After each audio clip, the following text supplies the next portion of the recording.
Science des astres, pendules, boules de cristal, pour cette nouvelle année, des voyants nous éclairent. Entre leurs mains, notre destin, économie, écologie, politique, toutes les prédictions de l'année 2010.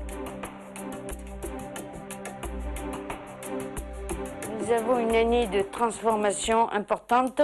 La plus importante pour les 10 années à venir, c'est 2010-2011. Mais 2010, il y a une concentration d'événements importants et capitaux.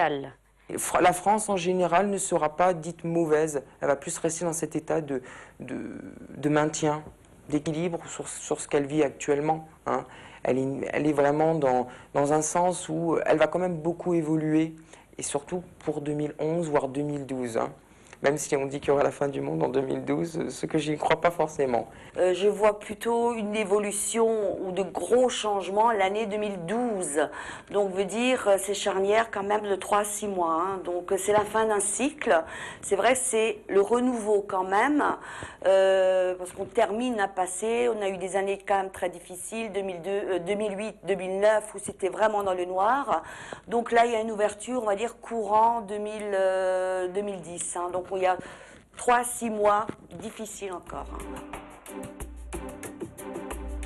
L'économie de la région, elle est, c'est vrai, en chute pour l'instant encore 2 mois, mais à la période du printemps, elle va faire une montée importante au niveau de nouvelles créations et de nouvelles entreprises et nouvelles industries qui vont venir de l'étranger. La France, la crise, elle sera encore évoquée, je pense, pendant les 6-8 mois qui viennent, mais sera beaucoup mieux à partir de l'automne. Il y a beaucoup de nouvelles structures qui se mettent en place du côté économique très intéressantes. Il y aura moins de chômage, mais pas tout de suite dans les médias. 2 tremblements de terre, des séismes pas très forts, mais un donc qu'il faudra faire attention. Je ne peux pas dire que je vois quelque chose de spécifiquement catastrophique pour l'Alsace, en tout cas dans le Bas-Rhin, non. Il pourrait y avoir de grandes catastrophes dans ces pays-là, hein. Donc Chine, États-Unis, donc tout ce qui est...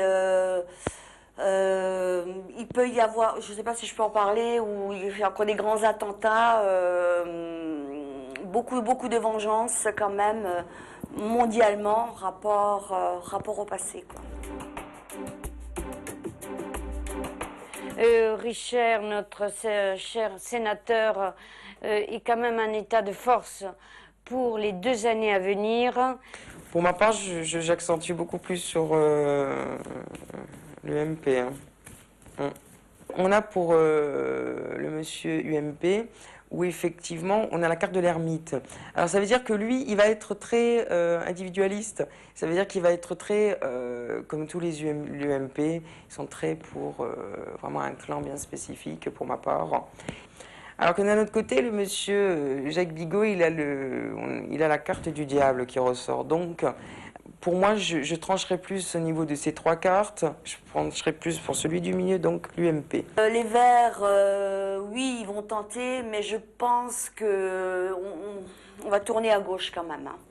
Parce que bon, c'est vrai, le capitalisme est en train de s'écrouler. Donc c'est la fin de quelque chose, comme je disais. Et comme il y a un renouveau, c'est vrai que je verrais plutôt